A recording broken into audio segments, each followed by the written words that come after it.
রাজনীতির জন্য দেশ ভাগ করবেন না। অনেক কষ্ট করে আমাদের দেশ স্বাধীন হয়েছে। কাজের নিরিখে ভোট দিন। কোন দলকে ভোট দেবেন বলবো না। পশ্চিমবঙ্গে আমাদের সরকার কি কাজ করেছে আর কেন্দ্রে থাকা সরকার কি কাজ করেছে বিচার বিবেচনা করবেন। আপনারা কি বলেন, ধর্ম নিয়ে রাজনীতি হয়? কোন রাস্তাঘাট হবে না, কোন স্কুল কলেজ হবে না, শুধু মন্দির তৈরি হবে। এখানে হিন্দু মুসলমান পরে হবে। এখানে সবাই আমরা ভারতীয়। আপনারা যখন স্কুল যান, পাশের ছেলেটা হিন্দু না মুসলিম জিজ্ঞাসা করেন। প্লিজ, বাংলার রাজনীতিতে হিন্দু মুসলিম ভাগ করবেন না। দক্ষিণ মালদা কেন্দ্রের তৃণমূল কংগ্রেস প্রার্থী শাহনাজা আলী রহমানের সমর্থনে মোথাবাড়ি পিডব্লিউডি মাঠে জনসভা করে এই কথা বললেন ঘাটালের তৃণমূল কংগ্রেস প্রার্থী দীপক অধিকারী তথা অভিনেতা দেব। নেতাদেরকে বলবো, সমস্ত পলিটিক্যাল পার্টিদেরকে বলবো, আমাদেরকে ভাগ করবে না। প্রথম পরিচয় হচ্ছে আমরা ভারতীয়, তারপরে আমরা সবাই। 7ই মে আমাদের এখানে নির্বাচন।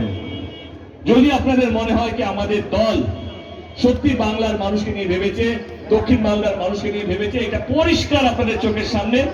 কে 7 তারিখে 3 নম্বর বাটন দেবে, কাকে ভোটটা দিতে হবে।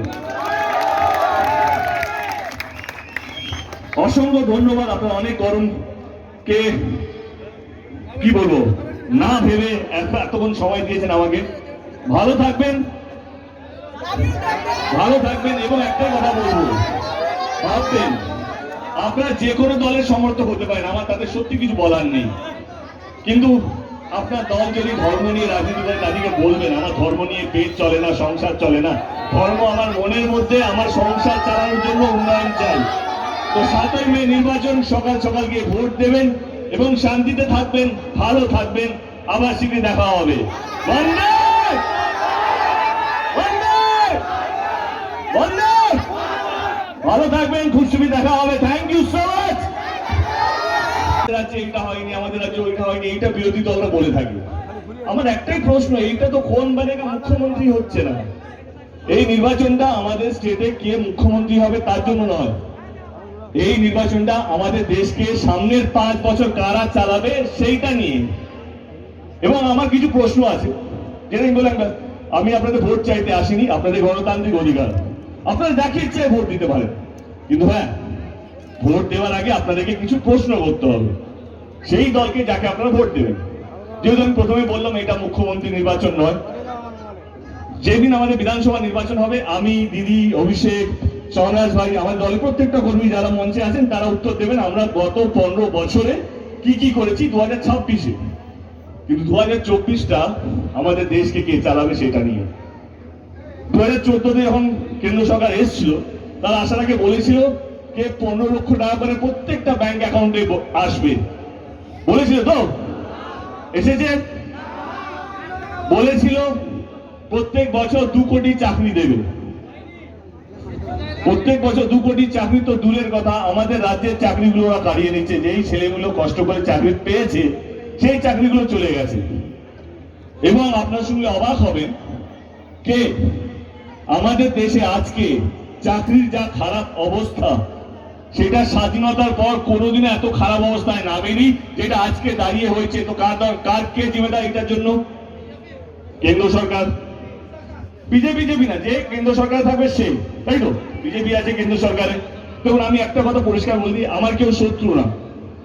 আমার না বিজেপি শত্রু, না কংগ্রেস শত্রু, না সিপিএম। আমার হচ্ছে যে যেই পোস্টে আছে, যে চেয়ারে বসবে তাকে প্রশ্নের উত্তর দিতে হবে। কারণ আমি ভোট দিচ্ছি, আমার কিছু প্রশ্ন আছে। তারা বলেছিল একটা সময় যে গ্যাসের দাম 400 টাকা করে চাই কিনা। 2014 আগে ভিডিও ভর্তি আছে, ইউটিউবে খুঁজলেই পেয়ে যাবে। কেন্দ্র সরকার বলেছিল আমরা সরকারে এলে আমরা 400 টাকা করে গ্যাস দেবো। আজকে সেই গ্যাসের দাম 1100 টাকা হয়ে গেছে। ভোটের জন্য 200 টাকা কমিয়েছে। কথা দিচ্ছি, ভোট ওরা যদি জিতে যায়, জেতার পরেই 500 টাকা বাড়িয়ে দেবে। তো আমার প্রশ্ন হচ্ছে, যেই কথাগুলো ওনারা দিয়েছিলেন কি আমরা 400 টাকা গ্যাস দেবো, পেট্রোল ডিজেলের দাম বলেছিল 40 টাকা করবো, 50 টাকার মধ্যে রাখবো পেট্রোল আর ডিজেলের দাম। আজকে সেই পেট্রোল আর ডিজেলের দাম সেঞ্চুরি ক্রস করেছে। মানে 100 টাকার বেশি ডিজেল আর 100 টাকা, 110 টাকা নাকি 11 টাকা পেট্রোল পাওয়া যাচ্ছে। তো আমার একটাই কথা, যেই প্রতিশ্রুতি ওনারা 2014 থেকে দিয়ে এসছেন, একটাও রাখতে পারেননি। তাহলে কিসের ভোট? কথা দিয়ে ভোট নিয়ে চলে যাওয়া, তাহলে মানুষকে বোকা বানানো। এবং অনেক কিছু আছে। আজকে আপনারা শুনলে অবাক হবেন, দেশের উপরে আজকে যা ঋণ, যেটা স্বাধীনতার পর দেশে এত বেশি ঋণ কোনো সরকার নেয়নি, যেটা 2014 থেকে 2024 অবধি কেন্দ্র সরকার নিয়েছে। তাহলে ভোটটা আমরা কাকে দিচ্ছি? দেশের উপরে ঋণ মানে আপনাদের সবার উপরে ঋণ, আমার উপরে ঋণ, প্রত্যেকটা মানুষকে তার ঋণটা চুকাতে হবে, প্রত্যেকটা মানুষকে তার ঋণটা মেটাতে হবে। সেটাই হচ্ছে দেখতে কারণ। এবার আমার প্রশ্ন কেন্দ্র সরকারকে, 10 বছর আমরা দিয়েছি এবং কেন্দ্র সরকারের সমস্ত প্রার্থী যারা বাংলা জুড়ে আছে, আপনারা কেন্দ্র সরকারের 10টা কাজ বলুন যেটা গরিব মানুষের জন্য। ওরা যদি 10টা কাজ গরিব মানুষের জন্য বলতে পারে, তাহলে আমরা এখান থেকে দাঁড়িয়ে বলে হ্যাঁ তাহলে ভোটটা ওনাদেরকে দিন, আমাদেরকে দিন না। কারণ কোনো কাজ করেনি। আর যখনই আমাদের দেশে কেউ যখন কাজ করে না, তখন একটা সহজ উপায় আছে আমাদের দেশে, সেটার জন্য আমরা সবকিছু মেনে নিই, সেটার জন্য আমরা সবকিছু ভুলে যাই। সেটা হচ্ছে ধর্ম। আমাদের দেশে ধর্মের নামে সবকিছু করা যায়। কোন সরকার যদি কোনো কাজ যদি না করে থাকে, যখনই নির্বাচন আসবে তখনই ধর্মকে এগিয়ে রাখবে। কি আমরা রাম মন্দির করেছি, আমরা এটা করেছি, আমরা বিদেশে মন্দির করেছি। আমার কথা হচ্ছে নির্বাচন তো মন্দির বানানো নিয়ে না। 2024-এ নির্বাচন কে কতগুলো মন্দির বানাচ্ছে, কে কতগুলো মসজিদ বানাচ্ছে, না না না না, এই নির্বাচনটা সেই নির্বাচন নয়।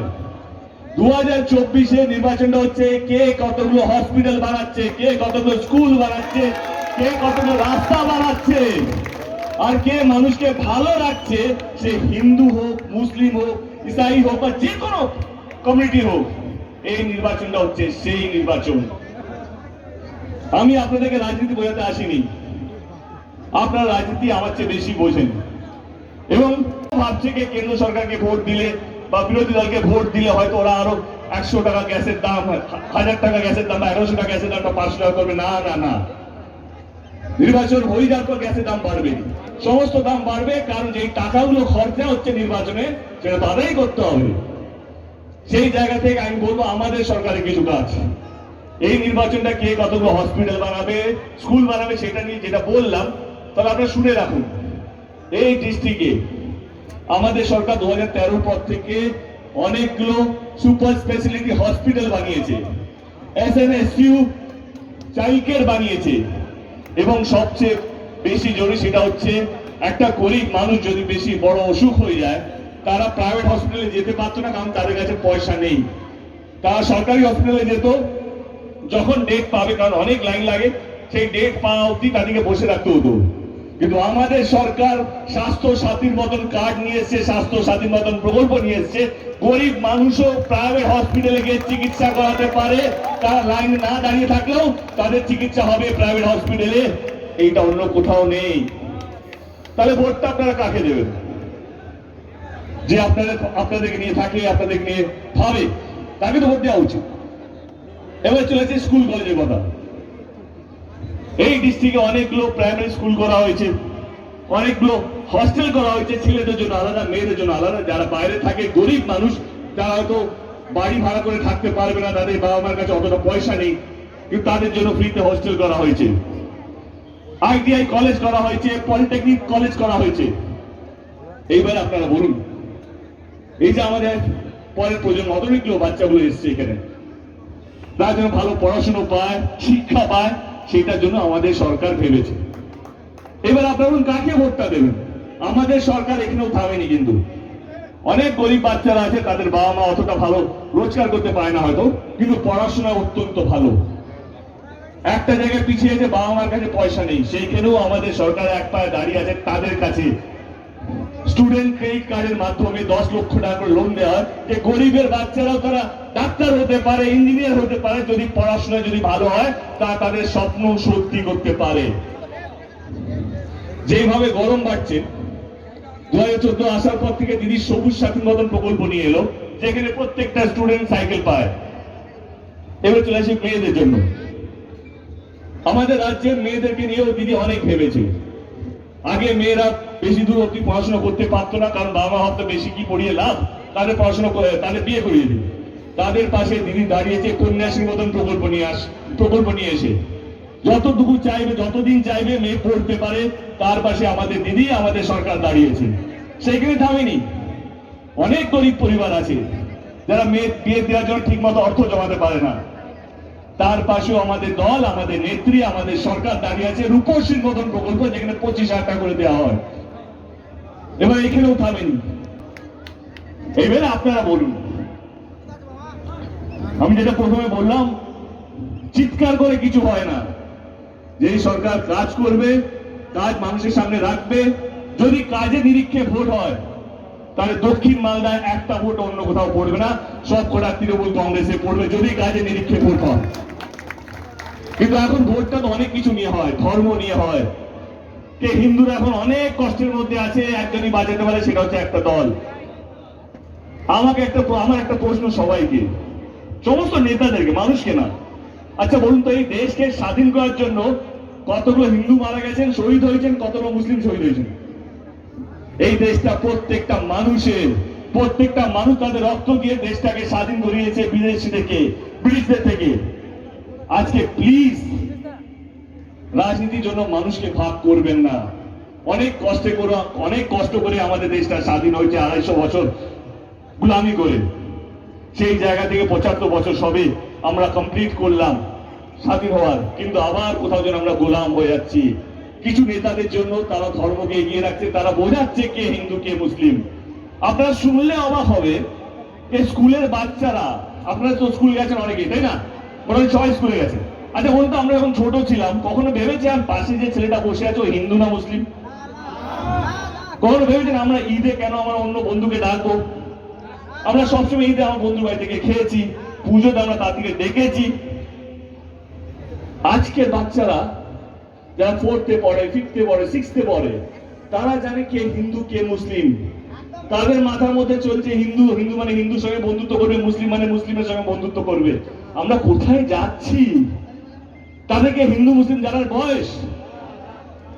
উত্তরপ্রদেশে পরীক্ষা হচ্ছে, পরীক্ষার খাতা খালি রেখে জয় শ্রীরাম লিখে দিয়ে দিচ্ছে, 50% মার্কস পৌঁছে গেছে তারা।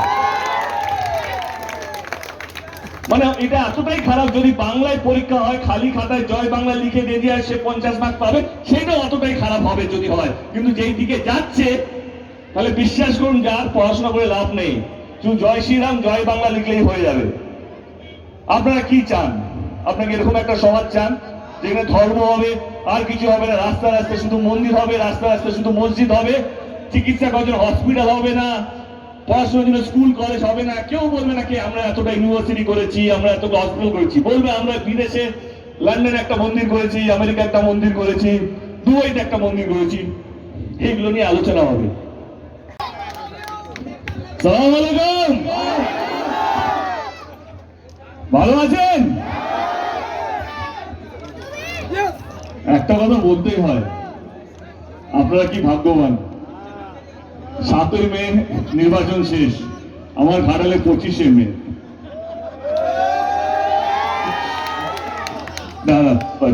আমরাও ভাগ্যবান। আমার মনে হয় কি এখানে আমার আসার দরকারই ছিল না। শাহনাজ ভাই যা বললো, তারপরে কিছু বলারই থাকে না, কিছু বলার বাকি থাকে না। প্রথমে 2-4টে কথা বলবো, ভোটটা নিয়ে পরে আসছি। আমি 10 বছর ধরে রাজনীতির মধ্যে আছি, দিদির হাত ধরে। আমার কোথাও যেন মনে হয়েছে শিক্ষিত লোকেদের দরকার রাজনীতির মধ্যে, সে যেই দলেই হোক না কেন। পড়াশোনার লোক যারা বাংলাকে রিপ্রেজেন্ট করবে, বাংলার কথা গিয়ে বলবে, আর যদি বড় কথা বলি তাহলে ভারতের কথা গিয়ে বিদেশে বলবে। কারণ পার্লামেন্ট এমন একটা জায়গা যেখানে শুধু আমরা বাংলাকে রিপ্রেজেন্ট করি না, আমরা আমাদের দেশকে রিপ্রেজেন্ট করি। সেই জায়গা থেকে আমাদের সত্যি মনে হয় যত বেশি শিক্ষিত মানুষ পার্লামেন্টে বসবে, অত বেশি শিক্ষিত আমাদের দেশ হবে। এটা আমি সত্যি বিশ্বাস করি। তো এই কারণেই আমার সত্যি বুক ভরা ভালোবাসা শাহজাহান ভাইকে, কে শিক্ষিত মানুষদের সত্যি দরকার। চলে আসি 7ই মে আমাদের এখানে নির্বাচন। আমি এটুকু বললাম, আমি আপনাদের ভোট চাইতে আসিনি, সেটা তো আপনাকে পেয়ে দেবেন, তাই না? আমি শাহনাজ ভাইয়ের জন্য আপনাদের কাছে দোয়া চাইতে এসেছি, আপনাদের আশীর্বাদ চাইতে এসেছি। আপনারা সঙ্গে আছেন তো? কারণ আমার মনে হয় নির্বাচন আসে যায়, ইলেকশন এখন প্রত্যেক বছর দুর্গাপূজার মতন হয়ে গেছে আর কি। কখনো পঞ্চায়েত নির্বাচন, কখনো কর্পোরেটের মিউনিসিপ্যালিটি নির্বাচন, কখনো বিধানসভা নির্বাচন, কখনো লোকসভা নির্বাচন, কখনো এত নির্বাচন হয়ে গেছে যারা নির্বাচন নিয়ে পড়াশোনা করে না, তাও এই তো কিছুদিন আগে তো নির্বাচন হলো, গত বছর কি ছিল তাহলে? না দিদি, ওইটাও নির্বাচন ছিল, এটাও নির্বাচন, কিন্তু এটা কি হবে প্রধানমন্ত্রী। তো নির্বাচন আসে যায়, যেটা সবচেয়ে বেশি দরকার আমার মনে হয় 10 বছর ধরে বুঝেছি, যেটা সবচেয়ে বেশি দরকার হচ্ছে এতগুলো মানুষের আশীর্বাদ। এতগুলো মানুষের আশীর্বাদ যার মাথার উপরে থাকবে, সে কোনোদিনও হারতে পারে না বলে আমার বিশ্বাস, তার দল কোনোদিনও হারতে পারে না বলে আমার বিশ্বাস। তো আপনাদের আশীর্বাদ থাকলে শাহনাজ ভাই এখান থেকে বিপুল ভোটে জিতবে, সেটা আমি কথা দিয়ে গেলাম। তো আপনারা আশীর্বাদ করবেন তো? খুব ভালো, আমাকে বলবেন তো আরো ভালো। আজকে আমি কালকের কথা বলি। কালকে আমি উত্তর মালদায় ছিলাম, মুর্শিদাবাদেও ছিলাম। উত্তর মালদাও দেখলাম যে বিপুল ভাবে লোক রাস্তায় নেমেছে দলের জন্য, আমাদের বসুন্ধার জন্য। এবং কালকে মুর্শিদাবাদে ছিলাম, আপনারা সবাই জানেন হেলিকপ্টার আমার খারাপ হয়ে গেছিল কিছু কারণে। তো আমার পৌঁছানোর কথা ছিল 3টের সময় এখানে মুর্শিদাবাদে, কিছু কারণে পৌঁছতে পারিনি। আমি বললাম তাহলে কি ক্যান্সেল করি? তো এখান থেকে ফোন করা হলো, না দাদা আপনার জন্য ওয়েট করবো না, আমার 4 থেকে 5 ঘন্টা লাগবে গাড়ি করে যেতে।